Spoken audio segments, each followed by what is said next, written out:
تو عام دنوں میں تو ظلم کرنے سے اپنے وجود کو بچانا ہی ہے، لیکن حرمت والے مہینوں میں خاص طور پر بچاؤ، اس لیے کہ میرے پیارے آقا صلی اللہ علیہ وسلم کے پیارے دیوانوں، ماہ رجب کے بارے میں اللہ کے رسول صلی اللہ علیہ وسلم نے فرمایا رجب شہر اللہ، کہ رجب اللہ کا مہینہ ہے۔ اتنا بڑا مہینہ ہے یہ، بہت عظمت والا مہینہ، بہت برکت والا مہینہ ہے۔ میرے پیارے آقا صلی اللہ تعالی علیہ وسلم کے پیارے دیوانوں، تو پہلی چیز آپ کو یہ ذہن میں رکھنی ہے کہ یوں تو ہمیشہ اپنے وجود کو گناہوں سے بچانے کی کوشش کریں، لیکن ماہ رجب کے اندر، ماہ ذی القعدہ، ذی الحج اور محرم کے اندر، ان حرمت والے مہینوں میں خاص طور پر اپنے وجود کو گناہوں سے بچائیں۔ میرے پیارے آقا صلی اللہ تعالی علیہ وسلم کے پیارے دیوانوں، یہ رجب کے مہینے کو حرمت والا مہینہ کیوں قرار دیا گیا؟ تو اس کی وجہ بیان فرمائی گئی کہ ان مہینوں میں سے رجب کی تعظیم اس لیے کہ لوگ اس میں عمرہ کرتے تھے، اور بقیہ مہینوں کی اس لیے کہ یہ مہینے حج کے لیے جانے، حج کرنے اور حج سے واپسی کے مہینے تھے۔ یعنی رجب کے اندر لوگ عمرہ زیادہ کرتے تھے، اور ذی القعدہ، ذی الحج اور محرم یہ وہ مہینے ہیں کہ اس میں بڑی تعداد لوگوں کی حج کے لیے جاتی ہے اور حج سے واپس ہوتی ہے، اس لیے ان مہینوں کو حرمت والا مہینہ قرار دیا گیا۔ اب ان حرمت والے مہینوں میں قرآن کی روشنی میں آپ سمجھ گئے کہ اپنی جان پر ظلم نہیں کرنا، لیکن آج میں آپ کو خاص ماہ رجب کی فضیلت اور اس میں کرنے والے کچھ اعمال کا تذکرہ کروں گا، تاکہ ہم اپنے نام اعمال کے اندر کچھ نیکیوں کو جمع کر سکیں۔ حضرت انس رضی اللہ تعالی عنہ سے مروی ہے کہ تاجدار کائنات صلی اللہ علیہ وسلم نے فرمایا، جس کسی نے حرمت والے مہینے میں جمعرات، جمعہ اور ہفتے کے دن روزے رکھے، اللہ تعالیٰ اس کے لیے 2 سال کی عبادت لکھ دے گا۔ میرے پیارے آقا صلی اللہ تعالی علیہ وسلم کے پیارے دیوانوں، حضرت سعید رضی اللہ تعالی عنہ سے مروی ہے کہ جس شخص نے رجب کا 1 دن کا روزہ رکھا تو وہ 1 سال کے روزے کے برابر ہے، اور جس نے 8 دن روزے رکھے تو اس کے لیے جنت کے 8 دروازے کھول دیے جائیں گے، اور جس کسی نے 10 دن روزے رکھے اس نے اللہ تعالیٰ اللہ تعالیٰ سے جس شے کے بارے میں بھی سوال کیا، اللہ تعالیٰ اسے وہ عطا فرمائے گا۔ اور جس نے 15 دن روزے رکھے تو آسمان سے ندا دینے والا ندا دیتا ہے، تیرے سابقہ گناہ بخش دیے گئے،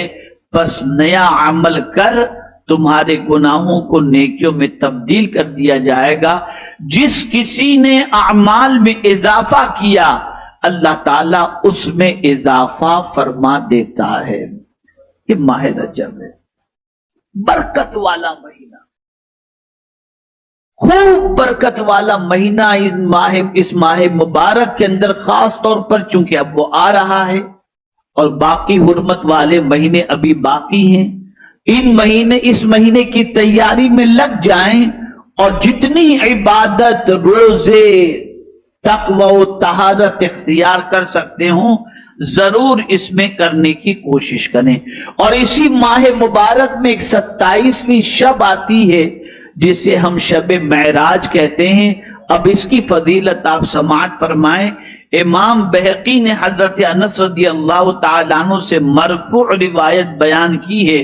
کہ رجب میں ایک رات ہے جس میں اعمال صالحہ کرنے والے کے لیے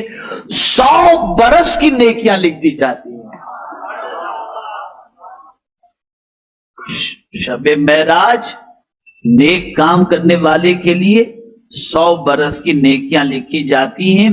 اب اس میں ایک عمل بتایا گیا کہ شب معراج میں اگر کوئی شخص اس طریقے سے نماز پڑھے تو اس کا فائدہ کیا ہے؟ میرے پیارے آقا صلی اللہ تعالی علیہ وسلم کے پیارے دیوانوں، جس کسی نے شب معراج میں 12 رکعتیں نوافل پڑھے اور ہر رکعت میں سورہ فاتحہ اور اس کے ساتھ قرآن کریم کی کوئی سورت پڑھتا رہا اور ہر 2 رکعت پر تشہد کیا اور ان کے آخر میں سلام پھیر دیا، پھر 100 بار یہ پڑھا سبحان اللہ والحمد للہ ولا الہ الا اللہ واللہ اکبر، پھر 100 بار اللہ سے استغفار کیا اور پھر 100 بار حضور صلی اللہ علیہ وسلم پر درود پاک پڑھا. اب سنیے گا اس کی فضیلت. تو وہ امور دنیا اور امور آخرت میں سے جو چاہے اپنے لیے اللہ سے مانگے اور پھر صبح کو روزہ رکھے، اللہ تعالیٰ اس کی ہر دعا کو قبول فرمائے گا،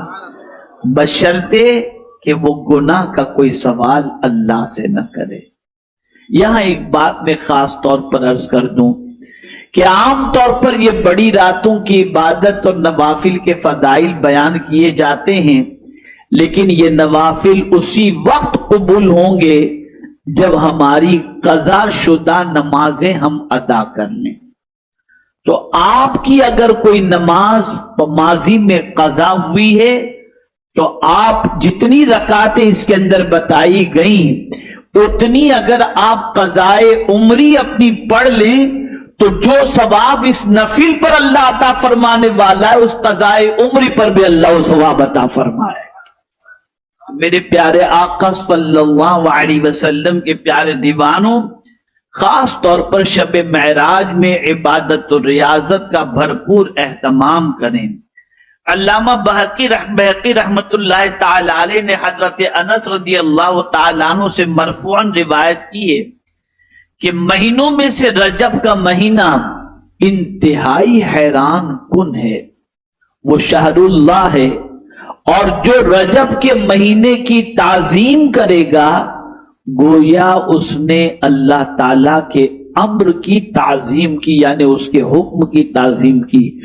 اور جو اللہ تعالیٰ کے امر کی تعظیم کرے گا اللہ تعالیٰ اسے نعمتوں بھری جنت میں داخل فرما دے گا، اپنی عظیم رضا واجب کر دے گا.